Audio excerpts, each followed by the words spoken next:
It's really amazing after 8 centuries in today's society, Rumi is once again popular. It's really amused me and amazed me because Rumi is such an extremist. He's our tribe, totally extremist. You cannot be a lover unless you're an extremist. A lover who is not an extremist is not at all a lover. If one wants to know love in its utmost intensity, one has to be an extremist. A moderate person cannot be a lover. A lukewarm person cannot be a lover. Only somebody who is boiling with passion, beyond all reason, only he can be a true lover. So especially I see in United States, everybody is talking about Rumi for whatever reasons. It really amuses me and amazes me that in today's world, people are really talking about Rumi and everything is about give and take and transaction, who is getting the best out of it. Talking about Rumi it's very beautiful that it's beginning to happen, such a thing, because Rumi means no giving and taking, just throwing yourself into it and burning up with that passion.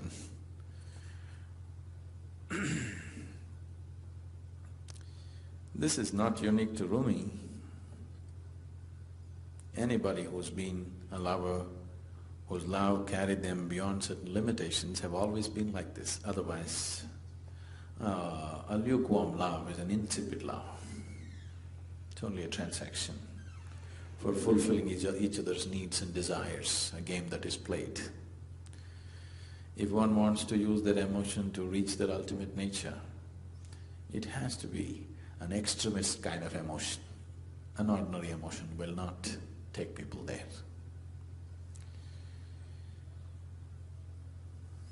It's nice that in New Delhi there is a Rumi club. When I heard about it, I really liked the idea because thinking people who have agendas for their life cannot do Rumi. But it's nice that people are thinking about Rumi, at least considering and definitely probably reading his poetry and exchanging, being touched by it in some way. Because an emotion like that is like fire which burns up. It is not going to deliver any benefits, it's just going to burn us up. But it is in burning up the limited that the possibility of the ultimate enters into our lives. Sadhguru, can you define love for us? Defining love?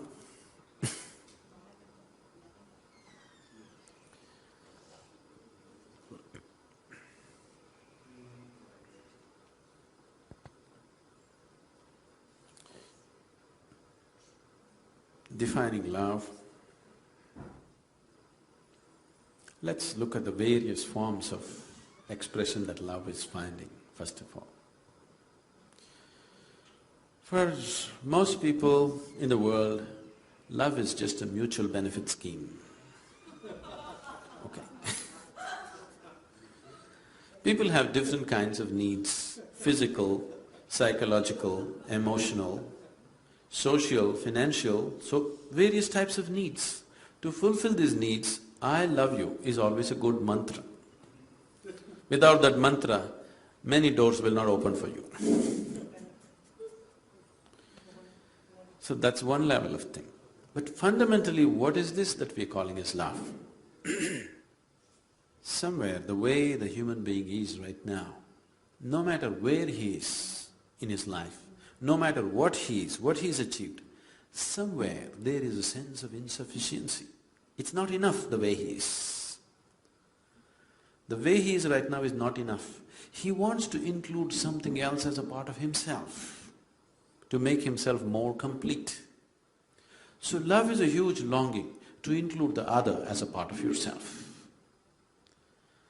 If this longing to include the other as a part of oneself when it finds an emotional expression, we are calling this love. If this longing to include the other as a part of yourself finds a basic physical expression, we call this sex. If this finds a mental expression, it gets labeled as greed, ambition, whatever. All these are just efforts to include something else as a part of yourself, isn't it? That which is not you right now, you want it to become you. This is the longing of love.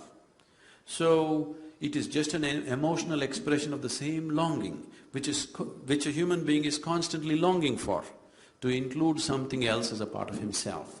This starts from gathering simple things around him to seeking spirituality or God, the same longing to include something else as a part of himself. The fundamental longing to have a larger slice of life than what you have right now. That is a longing, isn't it? Somehow the way it is not enough. You want to experience life little more than the way it is right now. So this longing to include the other as a part of yourself is love. Emotionally, how much ever you make this effort, you get close to that. You're almost there many moments, but next moment it falls down. It doesn't matter how intensely you approach it. You will see you're almost there and it falls apart. You're almost there, it falls apart. So, it gives you a taste of oneness, but never establishes you there. So, love is just a vehicle for oneness. What you're longing for is that oneness. Emotion or love is just one more vehicle to get there.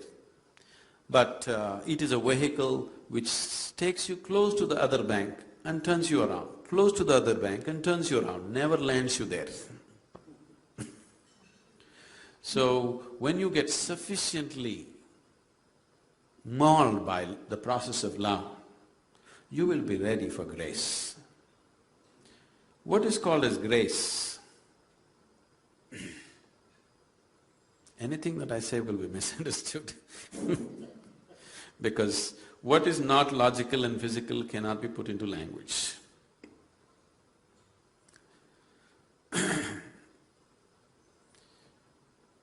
If we want to use an analogy, gravity is one aspect of life. We are sticking to the planet right now because of gravity, otherwise we would be floating all over the place. We have a body today only because of gravity, otherwise we couldn't gather this body itself. So gravity is one aspect of life which, in a way, is related to the fundamental instinct of self-preservation in a human being. There are two basic forces within you which are constantly functioning, which seem to be in conflict with most people. It is not in conflict, but most people see it as in conflict. One is the instinct of self-preservation, which compels you to build walls around yourself to protect yourself. Another part of you is longing to constantly expand. One is trying to build walls, another is trying to expand. The walls of self-preservation that you build for today are the walls of self-imprisonment of tomorrow, isn't it so? Many limitations you establish in your life as a protection for yourself, tomorrow you feel they're imprisoning you and you want to break it and build a bigger prison for yourself. But day after tomorrow, the same big prison feels like a restriction and you want to break it and go to the next stage. So these two longings, one is to preserve yourself, another is to continuously expand. These two things are not opposing forces, these two things are related to two different aspects of who you are. Self-preservation needs to be limited to the physical body. It's only your body which needs to be preserved. Everything else can be mauled and demolished and rebuilt every day. Every day in the morning you can actually get up and build a whole new personality if you want. But right now, your instinct of self-preservation has extended itself to the very way you think, feel and understand life, isn't it? All the time you're trying to protect that. But self-preservation should be limited only to the physical body. Only the body needs preservation. Everything else can be reshaped and recreated as you wish, any moment of your life. So these two forces, because they're in conflict, or they seem to be in conflict, There is a whole problem about all these things that we need systems and systems to speak spiritual processes. If one's instinct of self-preservation, one learns to keep it just within the body and not extend it to other aspects of life, every human being in the planet will be naturally spiritual, will naturally get to his ultimate nature. Only because he is restraining it, because his instinct of self-preservation always tells him, this is not safe, that is not safe. Only body has to be preserved. Everything else is open to everything else, isn't it? That's how it should be. But right now, the way you think, the way you feel, your values, your morals, your ideologies, your religion, all these things need to be preserved. Now in this, there can be no expansion. Suddenly there seems to be a conflict.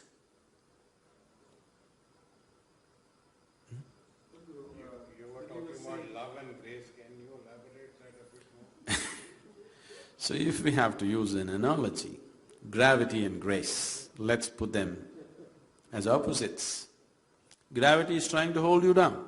Grace is something that is trying to lift you up.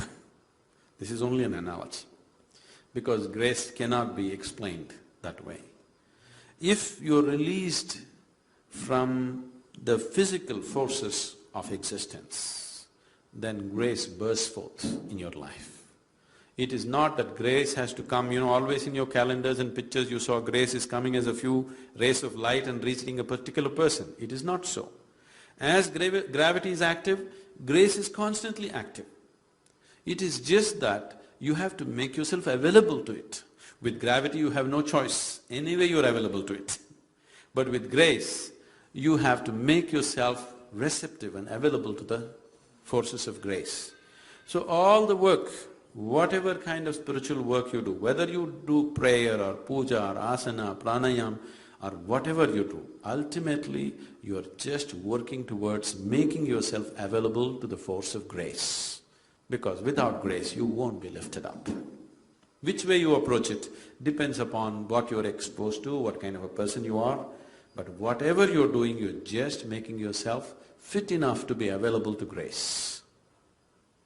How do you define inner beauty? Inner beauty? Yes. If you have the right kind of eyes, everything is absolutely beautiful. There's no relative thing in this. Relative thing is a social factor, again, it's a training. It depends on what kind of data has gone into your mind. When you're unhappy, only certain things are beautiful, certain things are ugly. When you're very happy, you look at anything, everything looks absolutely beautiful. See, there are many ways to look at this. One simple way is, right now you may be identified with many things, starting from your physical body, to your mind, to your education, to your religion, to your society, to various things that you hold in your life. But when you simply sit here, if you simply sit with me right now, you're just a piece of life, isn't it? A certain amount of life energy, that's all you are, isn't it so? Identified with many, many things, but fundamentally you're just a certain amount of life energy. So this life energy which you call as myself at this moment, this life energy sometimes has been very joyful. Has it been? Has it been? Please say yes, otherwise it's tragedy. Sometimes it's been utterly miserable, sometimes very peaceful, sometimes turmoil, sometimes agony, sometimes ecstasy. This has happened to this, isn't it? So this life energy which you call as myself is capable of all these things. So if this life energy is capable of all these things, if you were given a choice, what kind of expression your life energy should find right now in this moment, what would you choose, agony or ecstasy? Definitely ecstasy. So if there was a conscious choice about how to keep your life energies right now, definitely you would have kept yourself absolutely joyful and ecstatic. Only because a large part of you is happening unconsciously, other things which you do not want are happening within you. What you do not want is happening in the world. You cannot stop it 100%. Only to some extent we manage these things. But within you, you are the only ingredient. In the world there are a million things. See, if we want to create a situation the way we want it, we need the cooperation of 100 people around us. All of them will never cooperate 100%. They will all play the game that way, isn't it? In any given situation. Even if you're just two people in the family, you cannot have the situation 100% the way you want it. Yes or no? This is the reality with the outside. But with the inside, you are the only reality. Nobody in the world happens your way. At least this one person must happen your way, isn't it? But right now even this person is not happening your way. That's why you're asking what is the way to joy. Your mind is not happening the way you want it, your body is not happening the way you want it, your emotion is not happening the way you want it, nor your life energies are happening the way you want it. We need to do something about it, isn't it? If all these four are happening the way you want them, you would definitely be joyful every moment of your life, isn't it? Irrespective of what's happening around you. So we need to explore the technology. Because it's a subjective technology. Because the ingredient is you, it's about you. Unless we create a certain atmosphere of commitment and focus to look beyond certain things that you're identified with right now, it will not be possible to explore this. The reason why the spiritual sciences, especially in this country which was so rich in the mystical traditions, has become so ridiculous is people try to do it anywhere and everywhere without necessary committed atmospheres. So the whole, what we refer to as a spiritual process is just this, that in your experience you create a distance between you and your physical body, between you and your mind. These two accumulations, you learn to use them well, but you don't get identified with them. The moment you're not identified with these two, you will not be identified with anything. You can play your game whichever way you want in the world, but you will not get entangled. The reason why people are afraid of involvement in life, always the so-called spirituality has been talking about detachment, detachment. Why are they talking about detachment? Because you're afraid of involvement. You think if you get involved, you'll get entangled. People have generally known only entanglement, not involvement. Without involvement, there's no life, isn't it? Can you experience anything without involvement? Can you really experience anything? Whether the food that you eat, or the people around you, or the life around you, or art, or music, or whatever in your life, can you experience it without involvement? No involvement, no experience, isn't it? Where there is no involvement, there's no possibility of any depth of experience in your life. But people have been always telling you detachment, because they're afraid of entanglement. Entanglement has come fundamentally because you're identified with these two accumulations which you call as body and mind. Because of that, wherever you put your hand, it sticks to you. Wherever you put your hand, it sticks to you. So people are telling, keep away. If you want to keep away from life, you just have to fall dead. It's very simple. Why stay alive? It's very interesting what you're saying, because what you're saying is that we've always heard detachment. That seems to be always the objective. And you're saying something very interesting, that unless you become involved, you're almost… No, it's not my statement. This is life, isn't it? Can you know life without involvement? From your experience of life, you tell me. Where there is no involvement, there is no possibility of life, isn't it? So if you want to stay away from life, why are you trying to be alive and stay away from life? Just fall dead, your objective is fulfilled. So this whole detachment nonsense came up because people are afraid of entanglement. And this possibility of entanglement has come because you're identified with something fundamental which is not you. Once you're identified with something that is not you, everything sticks to you. Wherever you put your hand, it gets stuck to you. So because of this experience, people are talking detachment. Fear of involvement has come. But if you avoid involvement, you'll avoid life itself. I don't think it's fear of involvement. I think it's more of, not wanting to be hurt. When you get yourself… That is the fear of involvement. No, not fear of involvement. You say you stay away from… You try and detach yourself, to the material world, or to even love your own siblings or your wife or your children, that you don't do it with an expectation. when you get attached with an expectation, then there's bound to be hurt. The involvement is very necessary, I agree. But yet, it's not, detachment is for a specific purpose, to evolve to a higher state and get rid of the things which burden you in life. I look at more in that way. Yes, that is the understanding, that by being detached you won't get hurt. So, when I say fear of involvement, it's just that. If you're involved, you could get hurt. If you're involved, you'll not get hurt. If you're entangled, you get hurt. It's the entanglement which causes pain and suffering, not involvement. Because people cannot distinguish between involvement and entanglement. They don't know how to draw a line between what is involvement and what is entanglement. A simple, blatant solution seems to be detachment. But detachment is not a solution for life. It's a way of avoiding life, isn't it? So where do you draw the line between involvement and… I'm sorry? So where do you draw the line between involvement and entanglement? Yes. Now, I'm telling you, what is the basis of entanglement? The fundamentals of entanglement is, you're identified with things that you're not. The moment you're identified with something that you are not, entanglement is inevitable. Wherever you put your hand, it will stick to you. There is no other way. If you sit here now, in your experience, not in your thought, in your experience, if it's clear-cut within you, your body sits here, your mind is out there, what is you is away from this. If distinct separation is there from this, would you get entangled with anything in your life?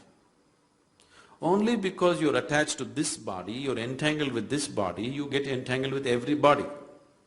If you're not attached and entangled with this body, you will not be entangled with any body. You can throw yourself into anybody's life with total involvement without the fear of entanglement. If anybody sits with me for 2 minutes, I'm absolutely involved with their life, because there is no fear of entanglement. If I'm afraid, if I talk to this person and get involved, suppose if this person does something else tomorrow, will I be hurt? If this possibility is there, I would hesitate to involve, isn't it? If there is a possibility of entanglement and pain attached to it, definitely you would hesitate to involve. When there is no fear of entanglement, that is when you would throw yourself into everything, isn't it? We're trying to understand how a human being should move forward and get back to the old ways rather than the materialistic ways. No, this is very contradictory. You're talking about moving forward and old ways. See, with the distance of time, everything that is old looks nice today. We're talking about old ways. If the old ways are brought in today, totally into our society, into your lives, would you be really happy? Is it true? I think it's not the way, it's the core values that he's advocating. So that's what I'm saying. Why are we sticking to some values? Fundamentally because there is no consciousness, there is no inner experience. Yes? Why do you… see, if your humanity is in full flow, this moment, why would you need values? Why should I tell you, be good to this person? If your humanity is fully active this moment, do I have to teach you, please be nice to this man, don't kill him? Do I have to tell you? Only because you're identified with something and just suppress the basic humanity in you, now we have to tell you, please don't kill this man, be good to this man. Okay, he is some other caste, some other creed, but please be good to him. This kind of teaching is necessary simply because we have suppressed the basic nature within us. If your humanity is in full flow, at that moment nobody has to tell you what is good and what's wrong. Anyway, you will be fine. See, all values and moralities have come into the social sphere only because the inner dimensions have not found full flowering. Because the interiority of a human being does not find full expression, somehow it is suppressed by various means. That is when we have to teach people what is right, what is wrong, what is okay, what is not okay. Now the whole process of whatever Rumi is about, whatever spiritual process is about, what we call as yoga is about, is just this. The word yoga means union. Union between what and what? Now, this whole idea of the individual and the rest, me and the other, this fundamental experience of right now, me and the other, is the basis of all the conflict in the existence, isn't it so? There is something called as me, there is something called as the other, which is the basis of all conflict. This me and the other can get extended to groups of people, communities, nations and various types. But fundamentally, me and the other is the basis of conflict in the universe. Is it so? So what is me, what is not me right now? Right now, what are the things which you call as myself? Your thoughts, your emotions, your body, your ideas, your philosophies, this is what you call as me, isn't it? All these things you accumulated from outside, it's not you. If your experience of life transcended the limited accumulations that you have made in your life in the form of body, in the form of thought, in the form of emotion and ideologies and philosophies and values, then there is no such thing as me and you, and there would be no conflict. So the whole aspect of yoga or spiritual process or whatever Rumi is outpouring in a very passionate way is is to bring about this experience that if you sit here, there is no such thing as you and me. It's all me or all you. For one moment right now, for one moment, if you experience all these people who are sitting here really as a part of yourself, after that, do I have to teach you morals and values? Be good to this person, don't harm this person, don't kill this person. Would it be necessary for you? Would it be necessary for you? No. Only because you have created a false sense of identity about yourself, now we have to teach values and values. At no time in the history of humanity, all the people have had the same values. Always one person's values and the person sitting next, the values are different. Never in the history of humanity have all the people had the same values. Is it so? Is it so, Baba? No, that is fine. No, is it a reality that never in the history of humanity, even within a family of two people don't share exactly 100% the same values? Is it true? So if I stand by my values and you stand by your values, conflict is inevitable. This is the basis of conflict. As long as you don't start punching each other, you can dialogue. See, all this will help as long as the situation doesn't go into your corner. You can dialogue as long as it's not gone into your corner. When the situation gets really pushed into your corner and your values are really threatened, you will become violent. When what you believe in is threatened, you will become violent, isn't it so? What do we do to overcome that? That we will see. First I want you to see this. The basis of conflict in the world is your values. Because you have one kind of value, somebody has somebody… See, right now the conflict in the world is not between good and bad. One man's belief versus another man's belief, isn't it so? So these are the values. The values are different and people are constantly fighting. So if you want to go beyond this, if you want to live here without values, then your consciousness has to flower, your humanity has to find full expression. If you begin to experience, even for a single moment in your life, if you start experiencing these people, how you experience the 10 fingers of your hand, after that I don't have to teach you any values or morality about anybody. That which you have known as yourself, with that you have no conflict, isn't it? The conflict is always with the other. How do you know whether you're a good human being or not? See, you being a good human being or a bad human being is only a social reality. No, we also want to know for ourselves. For yourself. For yourself, you just have to know whether you're really human or not. No. Because what is it… See, what is it that we consider as human? If we look at the physical body, we are just animal, isn't it? This is just biology like any other animal form. So what is it that makes us human? Somewhere Somewhere within us, there is a certain sense of discretion and discrimination which is not there for the animal. So are you exercising this discretion in every moment of your life or no? This is what makes you a 100% human being or a part human being, part animal. If you look at yourself right now, sometimes the outside situations decide what kind of person you are, isn't it? Someone outside of you, right now one person in front of you acts nasty, you will act nastier than him. No. Somebody… not necessarily, I'm example, okay.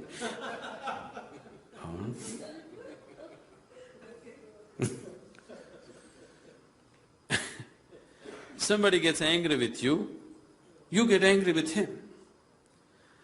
Sometimes your chemistry takes over, sometimes your hormone takes over, something else takes over. So many forces are ruling you in a compulsive way. These moments, you are not really a human being. You are many things in human form. There are certain moments when you're very conscious, when you're fully aware of what you're doing, only those moments you function truly as a human being. If you are fully aware and conscious of what you're doing at this moment, the way you function in this world and within yourself would be very, very different, isn't it? If you are very consciously creating every process of life within you, you would definitely make yourself into a very blissful and ecstatic being. Whenever you are in a state where you're very happy and joyful, you are a wonderful person for everybody around you, isn't it so? It's just that when they happen to meet you, when you're not so happy, that's when they see the other sides of you, isn't it? So those moments you're conscious, definitely you will not create any kind of unpleasantness within you. When you're not unpleasant within you, you are incapable of being unpleasant to somebody else. When some unpleasantness is happening within you, knowingly or unknowingly, with good intentions or bad intentions, you will rub this unpleasantness on other people. So good intentions and you thinking you are good is not sufficient to make life beautiful. You have to become a truly blissful being. Only then you will be pleasant to everything around you, not otherwise. So in the end, be happy yourself to give happiness, right? If you are joyful by your own nature, not because of what's happening around you, then if you really want to tag of a good human being, you can take it. But I would say, it's better you're a joyful human being, not a good human being.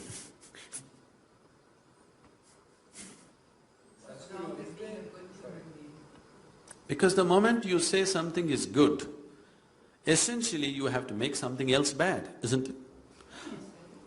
Otherwise how? No, see the very idea of goodness is coming because we consider something else as bad, isn't it?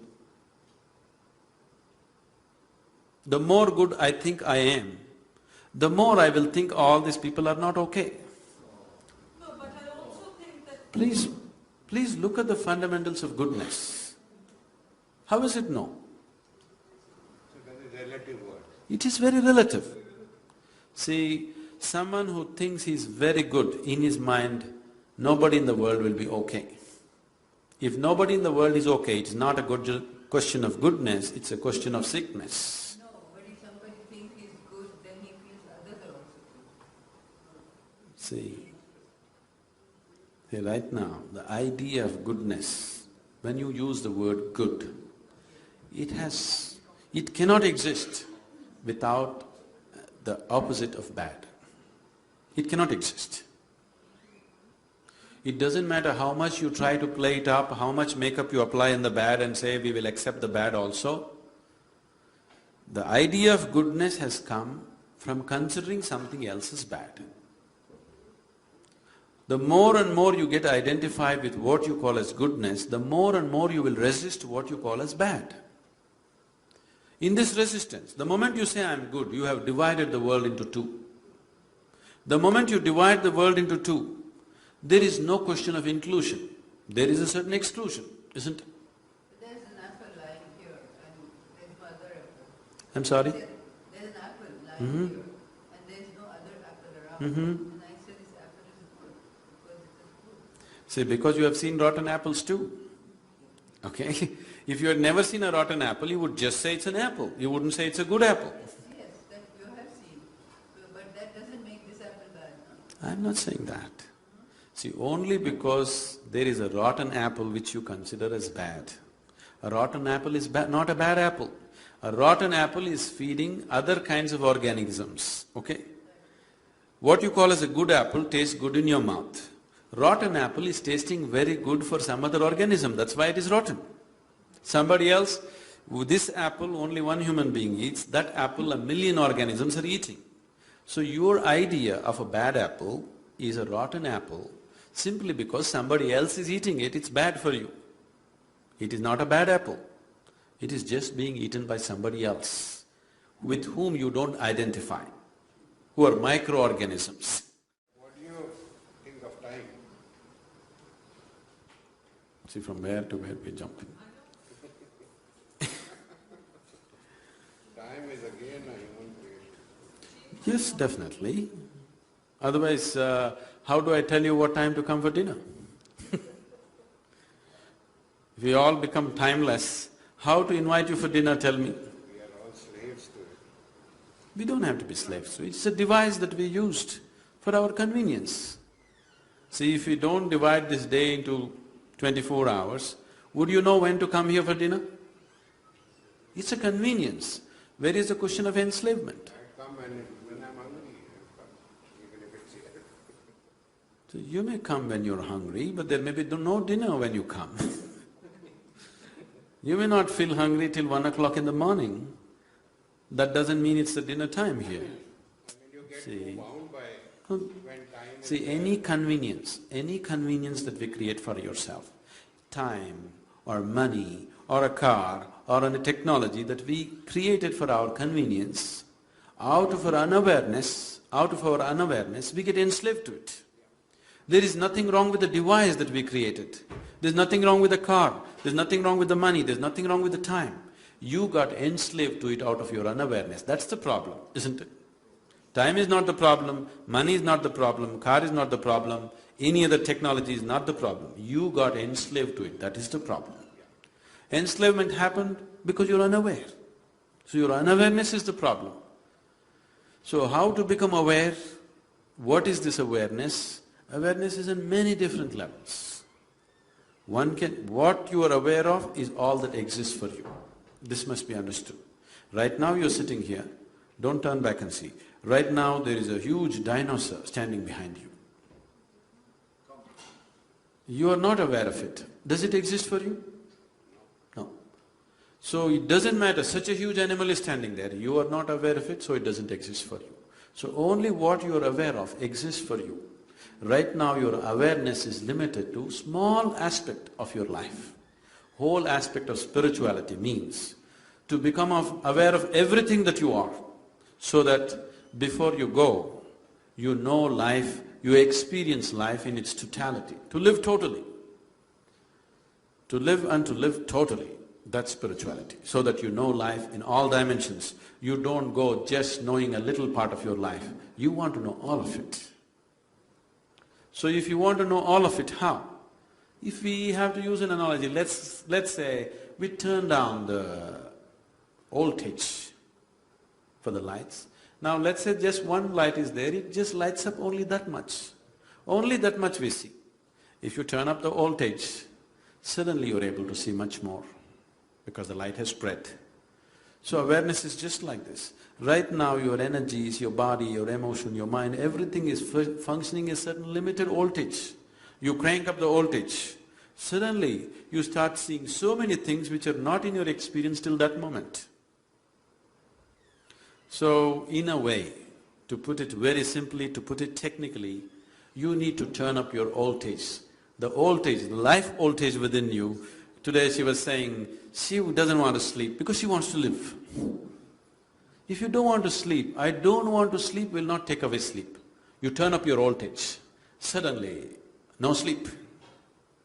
You can turn up your voltage simply with your enthusiasm, but that will not take you all the way. There are other kinds of technologies to turn up your voltage in a certain way, where all the time you're high. See, within myself right now I'm absolutely drunk. Not with alcohol, okay? I never touched it. I'm totally drunk within myself. Am I balanced enough and logical enough to handle any situation? Yes? So all the time I'm fully drunk on one level, another level I'm perfectly sane. If I want to flip, any moment I'll flip. If you are like this, inside you're fully charged, outside you're controlled. This is what is needed in your life if you want to experience life in its totality. You tried to exercise control over your life and you started putting this control over your very process of life. So life is happening like a trickle. Life within you should happen like a huge explosion, but outside it is fully controlled. You will see initially when you go into your face like this, even the outside tends to happen like an explosion for some time. But within a limited period of time you will gather control over it, outside is controlled, inside is an explosion. That's how it should be, every moment of your life. Within you, life should be an absolute explosion. Outside of you, it is properly controlled. When it's like this, you will get to use your physical body, your mind, your emotion, everything that you have to its fullest extent. Things that you never thought you were capable of, suddenly you start doing simply because your voltage is full. Evolving of a human being is also when you are dependent or you give yourself to another being, teaches you how yourself is important but how the other is important too. Now, once you know the importance of the self, the other doesn't exist, everything is self. When everything is self, everything is absolutely important. There is nothing in the existence which is not important. It's not for you to decide what's important and what's not important. Because even if you look at a blade of grass, whoever created this definitely did not create it without necessary attention. Whatever attention has gone into this one, the same level of attention definitely has gone into even a little insect, isn't it so? Not been created carelessly.